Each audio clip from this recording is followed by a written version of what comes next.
everyone, you're watching Blues TV. I'm Darby Brown, and today I'm going to get you caught up with Orange County's very own professional soccer team. The OC Blues recently announced a new partnership with FC Anyang. We spoke with Blues owner Ali Mansouri about the new agreement. The initial contact was a FIFA agent that we have been using in here to bring a Korean player to us, Mr. Peter Kim. He's a good personal friend of Mr. Park. So I had our initial meeting was at the stadium, and then we went to lunch together, me and Mr. Park, and we became pretty close friends after like 2 hours.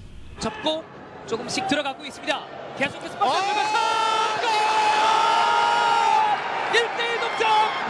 김선배의 중거리슛! I was very much surprised with how sophisticated they are, their stadium, their front office, and the people who work there. And they really as they say, they throw the red carpet there for me, and they had everything ready. So it was a great experience to go to Anyang. Anyang is part of the Seoul. I mean, it is a city within a city, and I truly enjoyed it. There is no specific plan. That could mean to have friendly matches with them in here and in Anyang, player exchange on loan, as I'm sure you are aware of. We already have a player. Actually, we have 2 players there. We have Seth Moses and we have Siavash, the Iranian player, who are there. And they will also be doing a yearly camp in here for the youth organization that they have. So we will be helping them. We might be exchanging coaching people in there and discussing how we do our practices and how they do their practices. Even the medical staff will be talking to each other to enhance them and us. We do, as I'm sure you're aware of, we have a development team in here. There are a lot of good players in Korea that I saw some of them, but not as much opportunity as we have in here. So the reason for that, so we would bring younger player in here and to play for our PDL team, or to just have them in here to practice in camps and other training that we might have for them.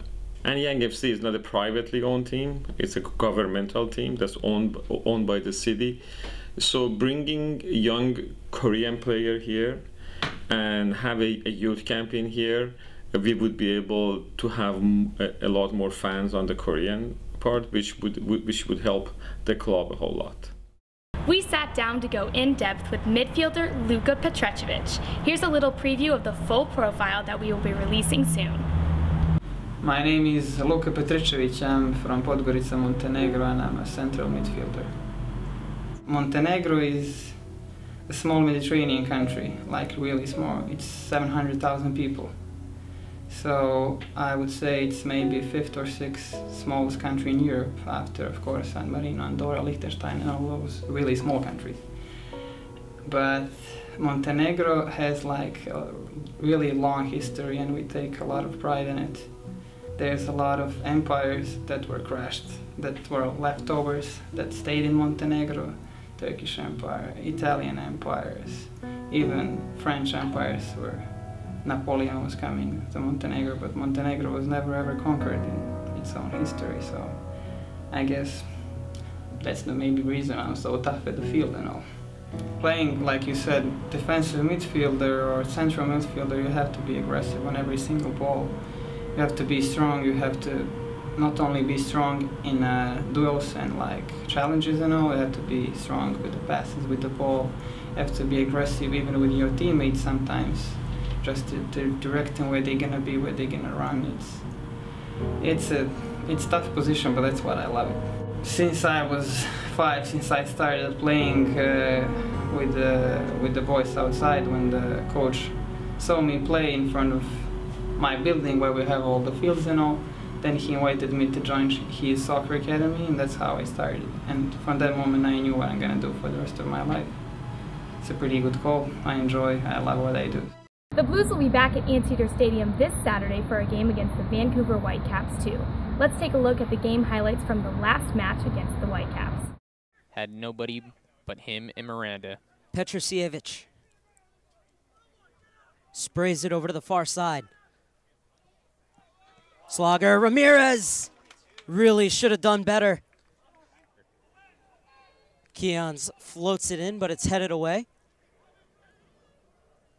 And Slogger looking to run.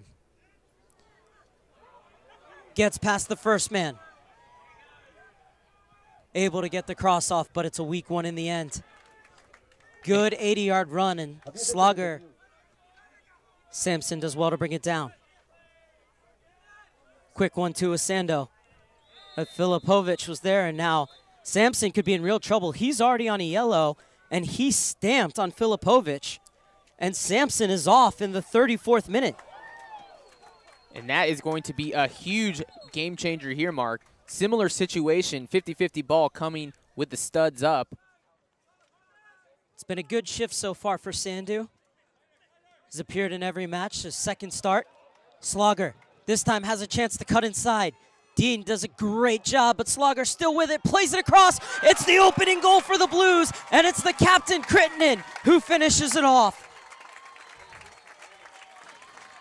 And that was all contributed to Slogger getting behind that Caps defense and never giving up. Dean slowed it down on his first cross. Ball stayed in bounds. Slogger sent it right across the middle. The wily veteran Crittenden at the back post as we see Slogger go with speed, but Dean did a great job to defend that. Couldn't keep it out of bounds right in the center. When you have that extra man advantage, nothing but the back of the net for Crittenden. Petrosievich, though, did a great job to control the pace of the tempo of the game for the Blues. Can Barone do the same? Ball slid through once again. Can Slogger get one for himself? Tremendous save by Carducci. And McKendry has every right to be irate. He got all ball on that one. But all Mari Skal saw was that he got a lot of Chris Cortes as well.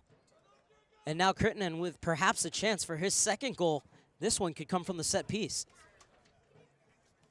What a through ball to Slogger, getting behind the defense. But look at Carducci, stay low, block the 5-hole.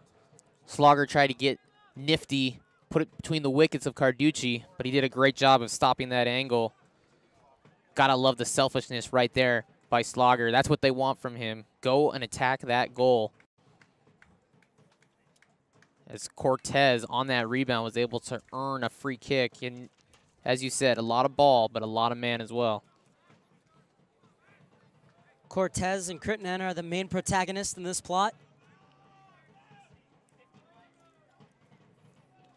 4 players in the wall for WFC2.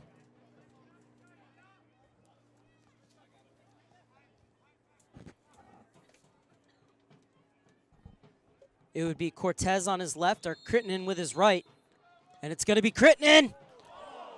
What a goal that would have been. And everyone is forward for the Caps. Carducci now at midfield.